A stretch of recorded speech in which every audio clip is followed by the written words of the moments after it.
Tell me a ghost story that sounds completely unbelievable but is entirely true.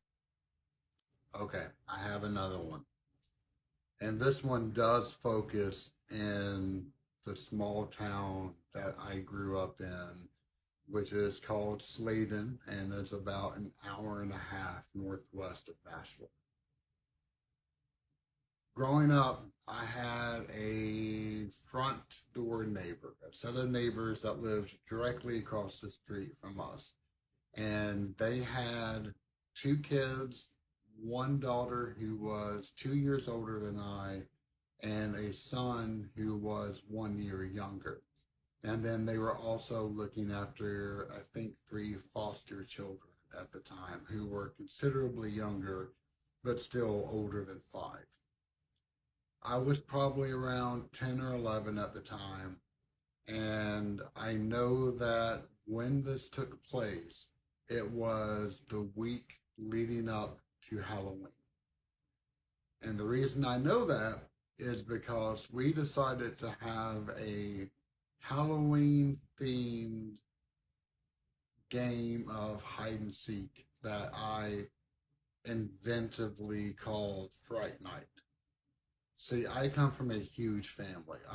At any given time, there is normally a horde of cousins running around, and as one of the oldest kids, and the only one that was usually around everybody, it was my job to come up and invent games for all of us to play. So, on this particular night, I actually got dressed up in towels that was wrapped around my arms and draped over my head, all white or off white, in order to try to be a ghost. It was the redneck version of a Halloween costume. And right around dusk, I crossed the road and went over there, and we began to have a good old time. And on this particular night, which was the second night in a row that we have been doing this, and come to find out the last, we were out there having fun in their front yard, hiding. They had a whole bunch of trees in their front yard. And so they go hide. I try to find them. And we've been at this for about an hour or so. And by this point, it has fallen completely dark. And there was hardly any light in the sky. There wasn't much of a moon. So they had hid. I counted. I went to try to find them. Couldn't find anybody. And I was probably out there for a good 10 or 15 minutes looking in the dark by myself. And I'm like, okay, they're not in the front. Let's go around to the back, see if maybe they're down there, even though we had always stayed in the front every other time. And I go down the hill, and their house is built on top of a hill. So at this point, I'm essentially right by the basement door. And on their property, and they owned a good bit, there was a dirt road that led off into the woods, which ran next to their house. And that would lead to a section of land that people in the region call the colons, as in the colon in your body. And the reason why is that it's kind of a warning because that land back there is just filled with potholes. When they used to allow hunters to go back in there, more than a few wound up with broken legs. As I said, this entire area has been filled with paranormal activity. My family carries ghost stories from generations in their past, serving as warnings of what to do in certain situations. Well, I got to the back of the house. I was near the basement. I was still looking around, and my gaze wandered down that dirt road and past the gate leading off into the darkness. I saw a female figure, and it was glowing. not as if it was a flashlight, but it was almost as if every moonbeam that had ever shone was all concentrated on one area and lighting this figure up. It was very thin, tall,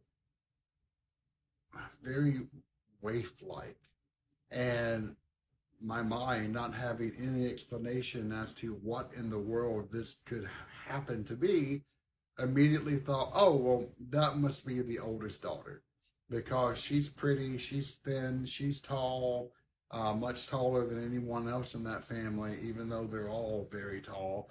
I thought it had to be her.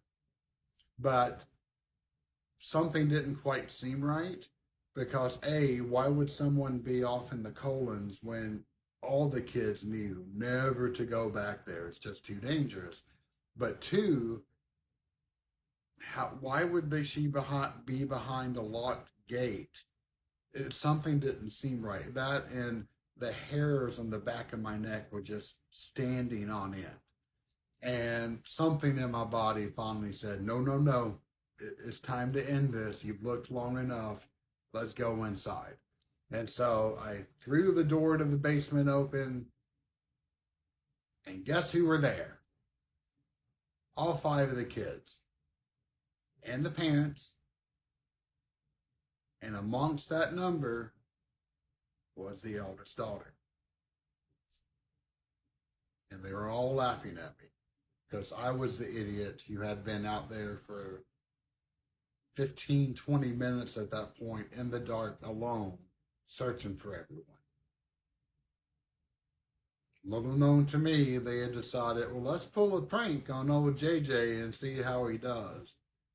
Well, after that, I quickly went home.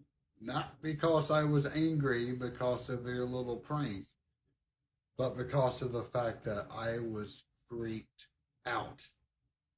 I still have no explanation as to what that thing was off in the woods.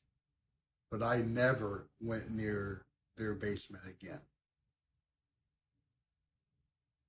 As I said in the last tale, when I was given a brief introduction as to the land in which we were raised on, it is dominated with Native American burial mounds. Does that account for all of the paranormal activity? I don't know. Or does it contribute to it? Again, I have no idea. All I know is that every piece of property has something.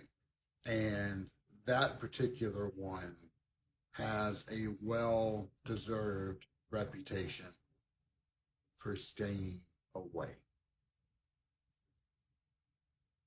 If you would like to hear more, again, please let me know. Leave a comment. Go to my profile. You can see my YouTube link. You can go to southerndemonology.com, which is the website that I run for the podcast. I specialize in largely Second Temple Judaism and Semitic philology studies, and I make that interesting, but we also go into horror reviews and a lot of modern protection rites and practices, and looking at exorcism from a theological and practical standpoint. Thank you very much for listening again, and leave a comment if you want more.